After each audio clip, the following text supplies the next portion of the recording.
السلام علیکم ورحمت الله وبرکاته. نننی ویډیو زمونږه د سحر د جناتو او د تعویذاتو نه بزان څنګه بچ کو. کنن سبا وګورئ نو هر طرف ته چې کوم دی دغه فضول او دغه غلط چې کوم دی تعویذات، سحر، جادو، جنات دا په خلکو باندې کوي. او زه هغه خلکو ته ریکوست کوم، درخواست کوم چې دغه فضول پیرانو پسې، دغه ګنده خلکو پسې چرته مزئ. دا پیران نه دي بلکې دا ګنده خلک دي. څوک چې دا فضول تعویذات، فضول سحر، فضول جادو دا چې څوک کوي نو دا د ځان ته پیران نه وایي. دا پیران نه دي بلکې دا فضول خلک دي. دین خپل ځان رامنې کې، خپل زنانه ته رامنې کې. یقینا دا فتنه اوس ډیره زیاته عام شوې ده.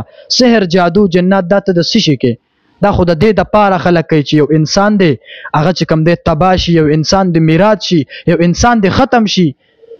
نو الله جل شانه دې مونږه معاف کړي، ټول ډیر زیات ګناهګار یو.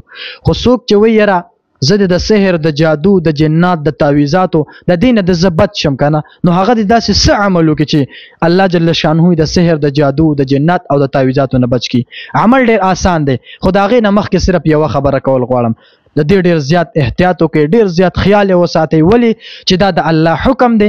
الصلاة عماد الدین. نبی علیه الصلاة والسلام فرمای دا مونځ چې کوم دی وای دا د دین ستن ده. نو د مونځ خیال وساتئ. ګوره چې کله یو سړی دیندار وي په هغه باندې به سحر، جادو، تعویذات، جنات دا شی نه په اثر نه کوي. کوم سړی چې بالمازه وي، مونځ نه کوي، د مونځ خیال نه ساتي، د صفایي خیال نه ساتي او بالمازه هر ټیم ګرځي، په دغه انسان باندې به سحر، جادو، جنات، تعویذات دا شی نه په ډیر اثر کوي. نو د مونځ اهتمام کو، ان شاء الله چرته به په مونږ باندې سحر، جادو، جنات، تعویذات را نشي. خو عمل څه دی؟ هغه ډیر آسان دی.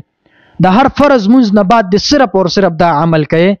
ډیر بهترین عمل دی. مخکې به هم ته یو پیره درود شریف او بعد کې هم یو پیره درود شریف او په منځ کې به یا حفیظو، یا رحمانو، یا قهارو دا د 100 مرتبه وي، 100 پیره. ان شاء الله چې په د باندې به سحر، جادو، جنات، تعویذات یو سیز به په د باندې اثر نه کوي. دا ویډیو کو دار چا خوشوي هغه خدمت کې هم دا عرض چې نور ملګرو سره هم شیر کړئ. والسلام. ډیره مهرباني. الله ماته خوشحال ساته.